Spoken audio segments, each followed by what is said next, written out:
Hi, it's Maggie the Irish Gypsy here to bring you your October 2023 general readings. We're looking at the first half of October from the 1st through the 15th, and this reading is for the water sign of Pisces. Thanks for being here. I hope everyone's doing well. Please hit that like, share, and subscribe button, especially that like button. It really, really does help. And thank you to those of you who do, who take the time to watch the videos, who comment, who reach out for personal readings, those of you who refer and recommend me to others. You have my gratitude and my appreciation always. Thank you, and many blessings back to you. So, Pisces, if your Sun, Moon, Rising, Venus sign is in Pisces, if you're cross-watching for Pisces and this video is relevant for you, general readings always resonate just a little differently for everyone. So if you know your Sun, Moon, Rising, Venus, any or all of those, you might want to watch those videos as well for additional insight, additional perspective into your own situation. And if you find that something really does resonate with you, it really does get you, and you'd like to take a deeper look at something, or you simply like the reading style, if you're interested in a personal reading with me for yourself or as a gift for someone else, please feel free to email me at maggie1mcguire@gmail.com.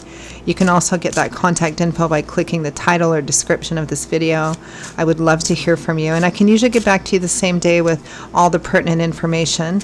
I do offer a pretty wide variety of choices in reading options in all areas of life, of all different types and lengths and all budgets. There's something for everyone there. And I do readings full time. It's all that I do.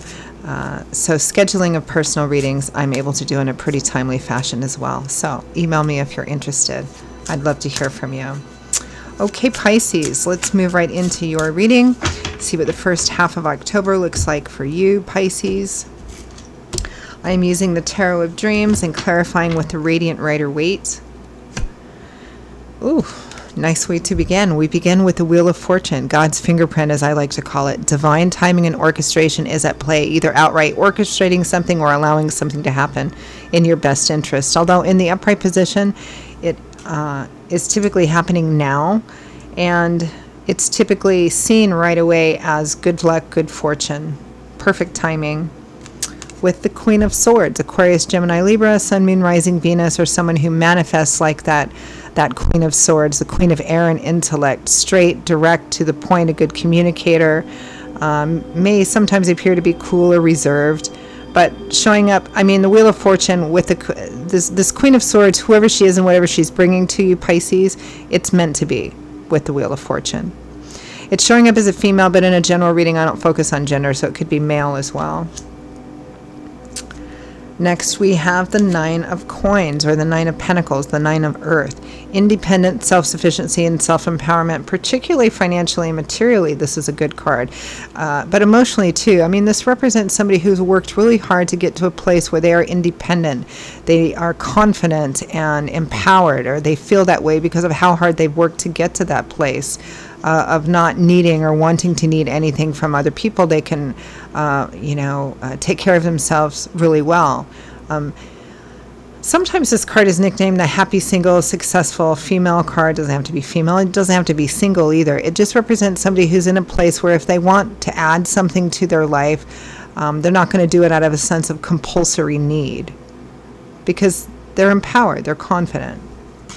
With that, we have the Knight of Cups. So knights represent offers and opportunities for change. They take what they learned as pages and they begin to charge forward into the world as knights to manifest. They're not quite as balanced as the kings and queens, but they're working on it. This is the manifester. Knights are manifestors. So it's an offer or opportunity. Now, Cups is governed by the element of water, which governs our heart space, our emotional landscape. So this might be a love offer. It could just be an offer or opportunity that's driven by love, support, encouragement. It doesn't need to be romantic love.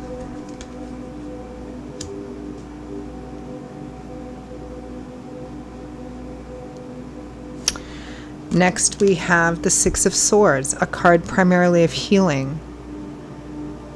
The waters behind this boat would be difficult, choppy, turbulent, muddy, representing something you've gone through, but it's behind you now. And as you can see, it's moving into a place of calm, of peaceful, calmer waters. It's transitional, meaning it's a process. The worst is behind you, but you're not quite to the other shore and on solid ground yet, but you're headed in the right direction, especially mentally and psychologically. Could be literal physical movement as part of that healing too. Moving or traveling. With that Six of Swords, we have the World, something coming to a final conclusion, a major milestone. The World is the last major arcana card in the tarot. The first is the Fool, and the last is the World. And all the cards of the tarot in between the two are about a particular cycle of our life, a chapter or set of chapters that are significant. We come to the end of that particular cycle, and it wraps up, and then we move on to a whole different stage. It's a card of graduation, of leveling up and moving on to a whole different aspect of life, because one major milestone has been reached and completed, whether it's a chapter or set of chapters. This can represent childhood into adulthood, going to university, leaving home for the first time, buying your first home, getting married, getting divorced. Any kind of major milestone in life. That's the World card. So a final completion, healing, and moving on. Now, the Six of Swords healing does imply there may have been some pain or some difficulty or challenge with it, but there's an offer or opportunity here. It's probably brought by this Queen of Swords, and it is divine timing and orchestration. So from the bottom of the deck, the overall focus and energy for the first half of October 2023, Pisces, is you. Queen of Cups, Cancer, Pisces, Scorpio, Sun, Moon, Rising, Venus, showing up as a queen, but in general reading, could be male as well. Let's clarify. Queen of Cups is overall energy. For some of you, that might be another, water sign that's relevant. And for some of you, this Queen of Swords could just represent no,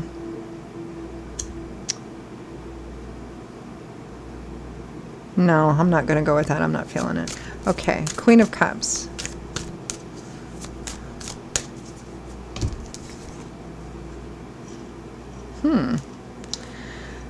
Two of Wands. So obviously there's a choice or a decision that needs to be made here, which makes sense because we have an offer or opportunity. So this is a choice of action. Two of Wands. Which path do I take?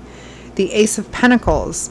So aces represent, of course, a new start, a new beginning, an opportunity for a new path. This is the Ace of Earth, so it might be a practical one, like a new job, a new project, money to start something new. It could be moving or relocating, could be a combination of all of those energies.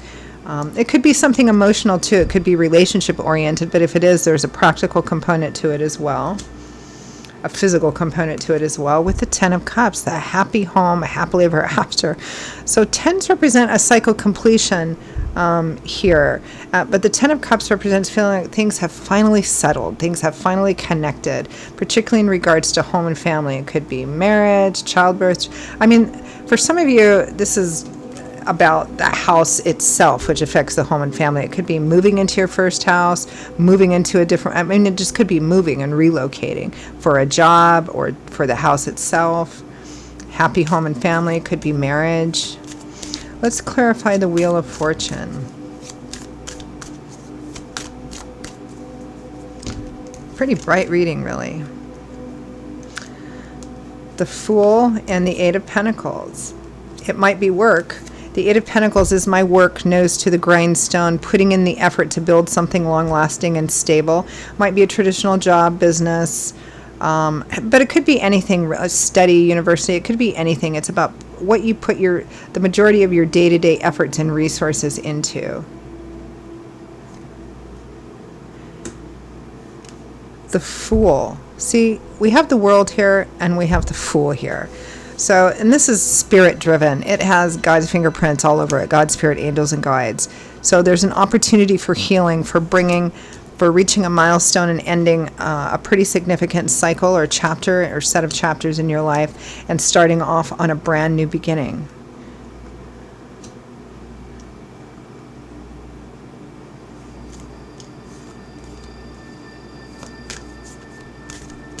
It might be unexpected. It might be something you've never thought of before. It might be something in a completely new direction and a completely different way. You might have to step outside of your comfort zone for it. It might be a job or a project you've never really thought about doing before, something like that. Because the Fool is not just about starting off a brand new journey. The Fool doesn't really know how it's going to work out or what the final destination is going to be. It's stepping off the beaten path into the unknown, taking a risk, and getting out of your comfort zone. But it's spirit driven. So remember that, even if it's nerve-wracking. Free will, free agency, but obviously spirit is the driving force behind this offer or opportunity. Let's take a look at this Queen of Swords. Four of Cups and the Six of Pentacles. Both cards about offers, opportunities, something being given or gifted to you. But again, driven by God, Spirit, angels, and guides. So this Queen of Swords is bringing some kind of offer, gift, opportunity. There's a pretty strong practical element to it, or component to it. So even if it's a love relationship, there's practical components to it too. Let's move in together. Let's get married. Let's have this like lovely, secure, stable foundation in life, moving forward together. But for others of you, it's about the house itself, property, work, a new job, moving, relocating. Let's clarify the Nine of Coins, independence and self-sufficiency.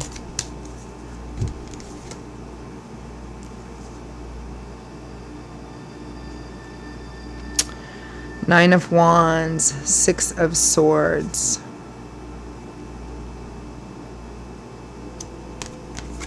It's clarifying that independent energy.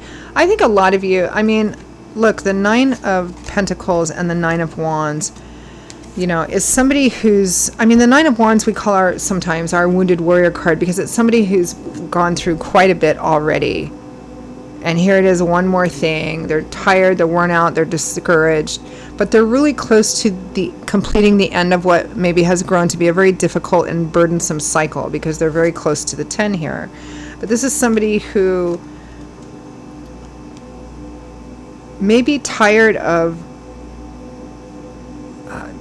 worrying and working and carrying everything on their own here. With the Seven of Swords, which is a card of concealment or things being hidden or behind closed doors, this may be something that they've been feeling secretly but not sharing,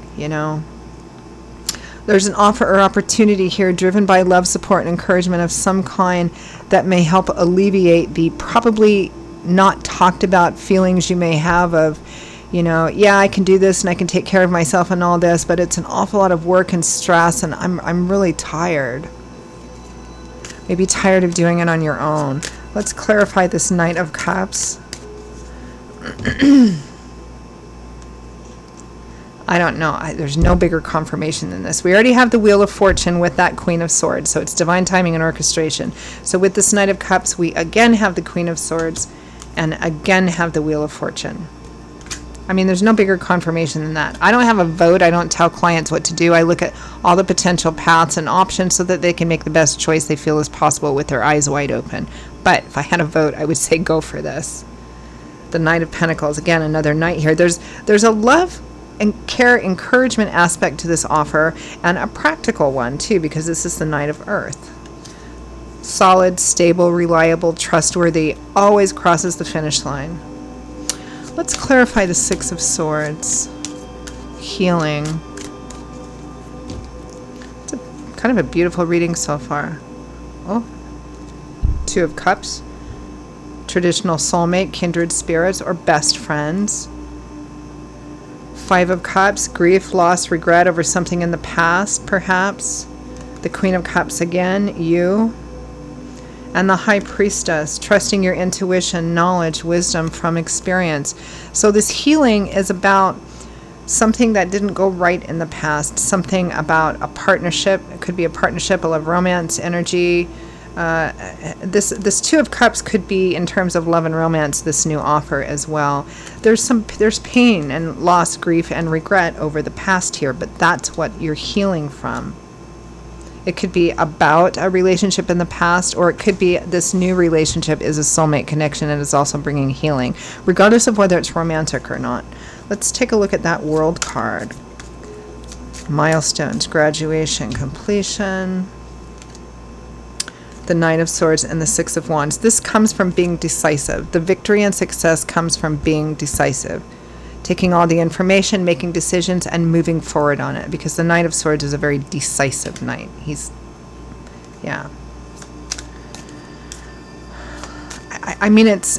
divine timing and orchestration is at play really strongly here. They couldn't make it any clearer. Having said that, of course, like I always say, free will and free agency. You can make whatever choice. That's what Spirit gifts us. Otherwise, there's no point for us being here, right? But Spirit here, as Spirit sometimes does, is making it blatantly clear that they want you to move on this offer or opportunity. So let's take a look. Advice, guidance, feedback from Spirit for Pisces, first half of October.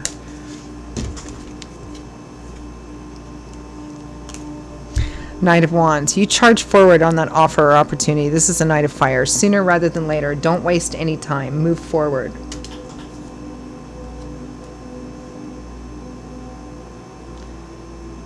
Eight of Swords, the Hanging Man. Don't let your fears and insecurities and doubts and any reasons or justifications in your head keep you from making this decision. This is about being action-oriented and decisive, judgment, making that life-changing choice and decision. This is a decision that will completely change your life path.